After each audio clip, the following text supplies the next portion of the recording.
This length of time, we're desperate to find Madeleine. That's a key thing.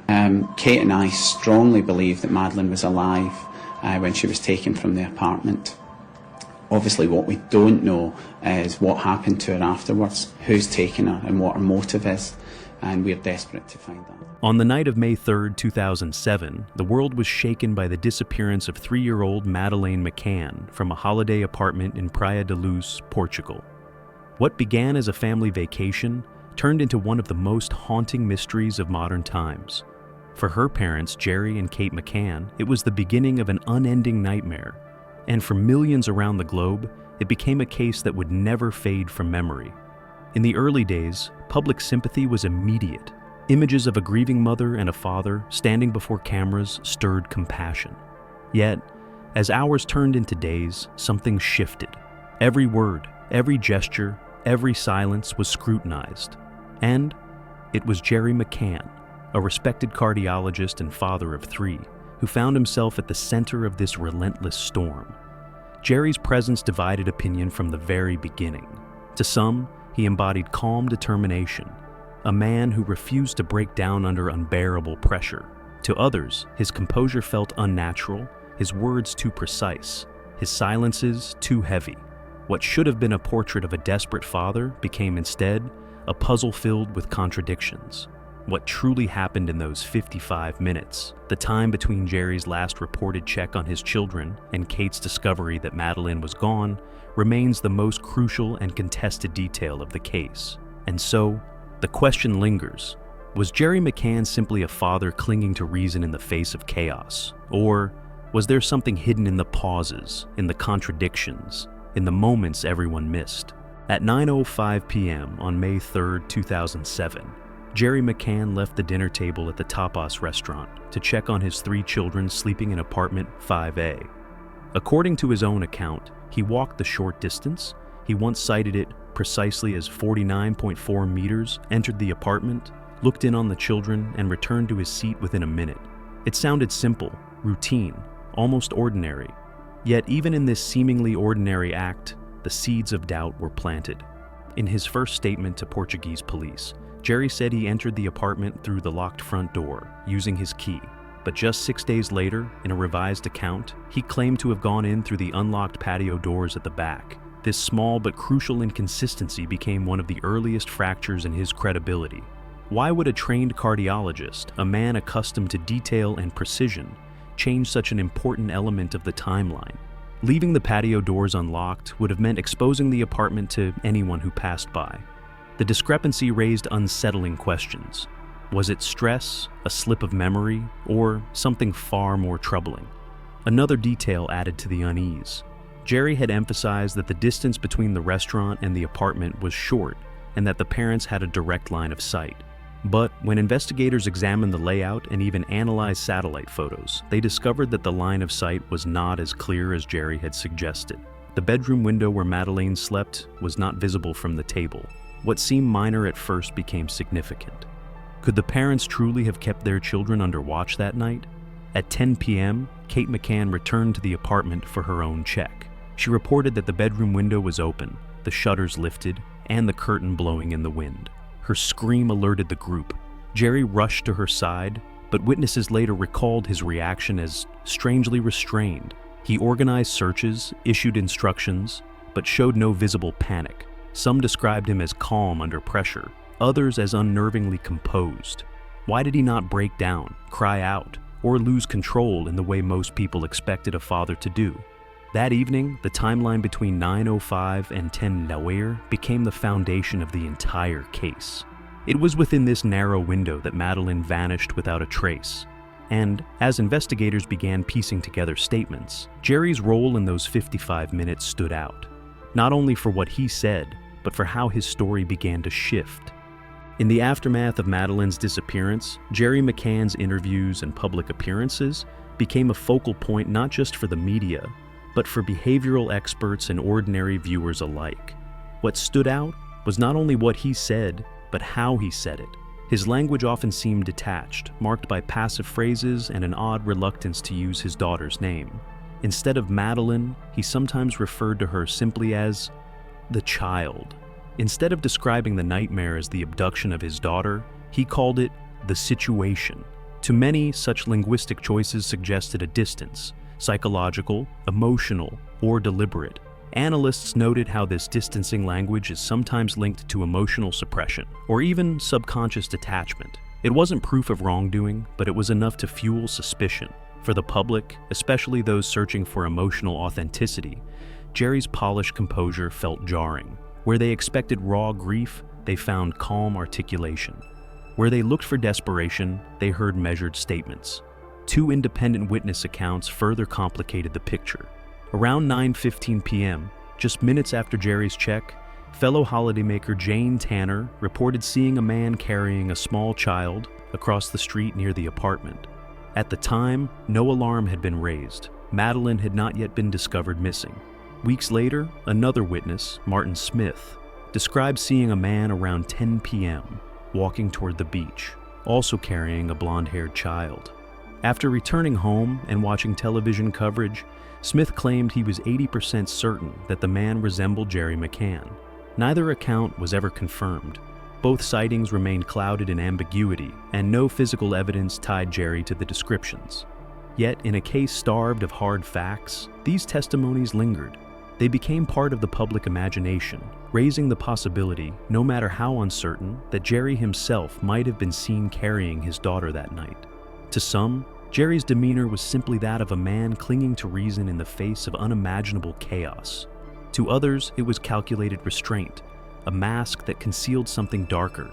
Each interview, each silence, each inconsistency seemed to feed the debate. Was Jerry McCann merely disciplined under pressure? Or was his composure the very thing that betrayed him? As investigators began their work, attention turned from words and demeanor to the physical scene itself. From the very beginning, something about the story did not align with the evidence on the ground. Kate McCann had insisted that the window in the children's bedroom had been forced open, the shutters lifted, the curtain blowing. Yet police found no signs of a break-in. The shutters showed no damage. The flower bed outside bore no footprints. No fingerprints were recovered from the ledge. For investigators, the supposed point of entry looked untouched. If an intruder had not come through the window, the possibility of the unlocked patio doors returned to the forefront.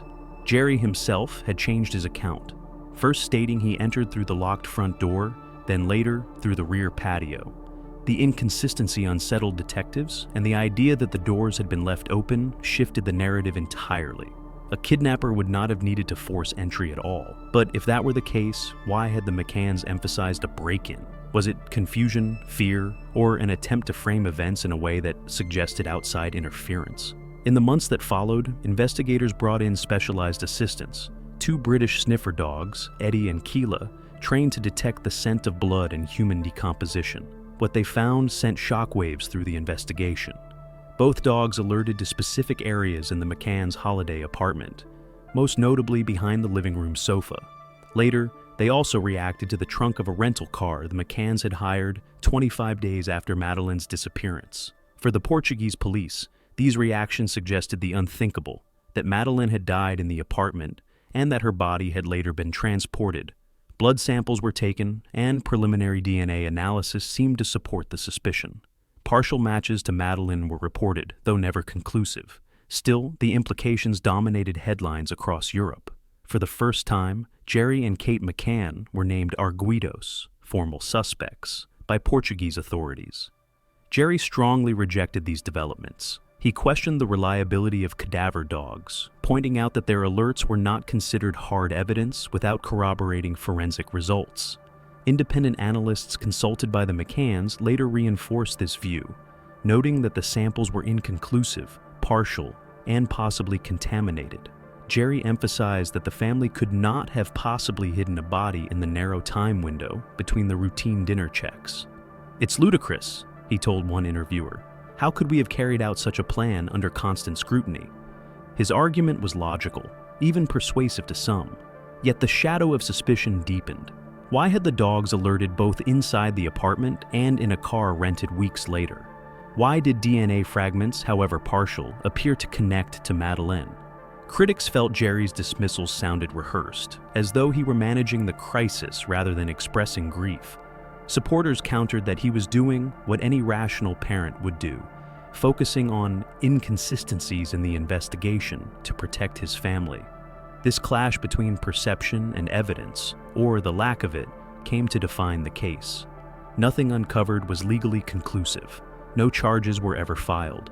But in the eyes of the public, the theories surrounding cadaver dogs, DNA samples, and shifting statements ensured that Jerry McCann would forever remain under suspicion.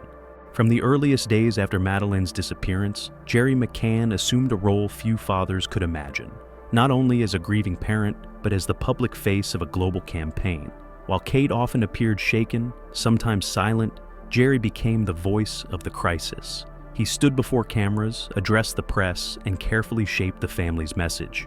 To supporters, this was strength, proof of a man who refused to collapse. To skeptics, it felt orchestrated, as though every word had been chosen not from the heart, but from a script. The pattern became most apparent in his interviews. In January 2008, Jerry and Kate sat down with Vanity Fair. It was a chance to clear the air, but instead, it left many unsettled. Jerry described the need to promote Madeleine in order to keep her in the public eye. The choice of words, promote, a term more suited to marketing than mourning, sparked criticism. Was this about finding a child or managing a brand? Later in the same interview, he denied ever being regarded as a suspect, even though Portuguese police had formally given him and Kate Arguidos status. To readers, the denial seemed at best a half-truth, at worst misleading. This tension carried into the Mayday for Madeleine campaign launched in May 2008. Polished posters, a hotline, and a new website were unveiled. Jerry urged the public to bypass official authorities and send information directly to the family's private investigators. To some, it was an act of desperation, a father cutting through bureaucracy to get answers. To others, it looked like an attempt to control information, raising uncomfortable questions about transparency. Why sidestep the police? Why filter tips through private channels? The media's portrayal shifted as well. At first, the McCanns were victims, tragic parents in need of empathy. But as Jerry's polished composure persisted, sympathy began to erode. Commentators compared him to a politician, too polished, too careful. Even when he said, "We believe Madeleine is still alive," the words lacked the raw emotion many expected. And yet, despite the criticism, Jerry pressed forward. Every press conference, every interview carried the same consistency: denial of wrongdoing, dismissal of unproven allegations, and an unwavering focus on finding Madeleine. Whether viewed as calculated or courageous, his role in the media turned him into something more than a father. He became the strategist of a campaign that blurred the line between searching for a missing child and managing a public image. As the years passed, Jerry McCann's public presence shifted. In the early stages, he had been constantly in front of cameras, answering questions, controlling narratives, steering the campaign. But slowly, he began to appear less frequently, and when he did, his words grew shorter, his tone more reserved. Silence, once interpreted as suspicious, started to become part of his identity. To critics, it was evasive. To supporters, it was discipline. One of the most defining moments of this tension came during a Spanish talk show appearance in 2007. When asked about blood traces found in the apartment, Jerry's composure cracked. He stood up, removed his microphone, and walked off set. The image of his empty chair beside Kate became symbolic. For many, it was the first real glimpse of raw emotion. Yet, even then, the public was divided. Was this the stress of a father pushed beyond endurance, or the reaction of a man cornered by evidence he could not refute? Over time, Jerry adopted a more controlled strategy. He stopped engaging with conspiracy theories, ignored the growing online forums dissecting his body language, and refused to respond to every accusation. Instead, he leaned into repetition. "We've never stopped looking for Madeleine." It became his mantra, his shield. Where others might have lashed out, Jerry chose restraint. The creation of the Find Madeleine Fund became the backbone of this persistence. Through it, Jerry and Kate maintained annual statements, campaigns, and public reminders. These messages were carefully written, precise, and consistent. They carried little visible grief, but they ensured Madeleine's name never faded. His silence outside those moments became almost louder than his words. By the late 2010s and into the 2020s, Jerry's media appearances were rare, often limited to anniversaries or documentary projects. His face no longer filled newspapers daily, and the furious debates around his tone began to soften. Yet the image endured. Jerry McCann, calm, measured, never giving up, never breaking down. For some, that restraint confirmed suspicions that he was always performing. For others, it was the clearest proof of love, a father refusing to let grief destroy him. Either way, his silence became as much a part of the story as anything he ever said.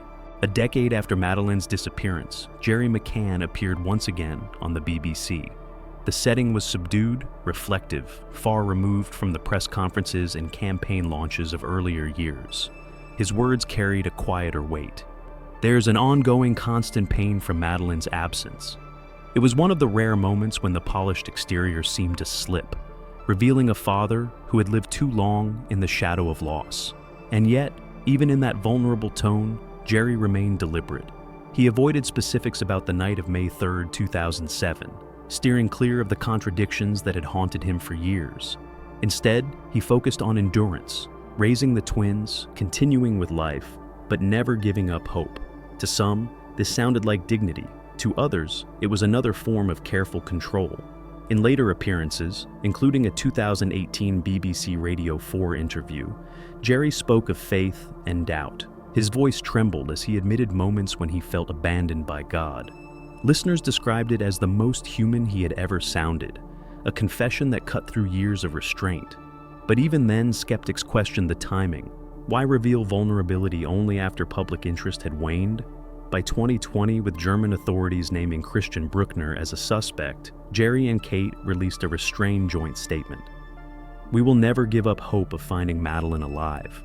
But whatever the outcome, we need to know the truth. It struck a balance between optimism and realism, a tone that had become their hallmark. In 2024 and 2025, as police renewed searches in Portugal, Jerry chose silence once more. No interviews, no emotional appeals. Instead, the Find Madeleine Fund issued brief statements repeating the same promise. We remain committed to turning over every stone. His absence in front of the cameras was striking, yet his presence was still felt, steady, unwavering, defined not by drama, but by persistence. 18 years later, Jerry McCann is no longer just a father under suspicion or a strategist before the press. He has become a symbol of endurance, a man whose every word and silence has been dissected, but whose commitment to searching has never wavered.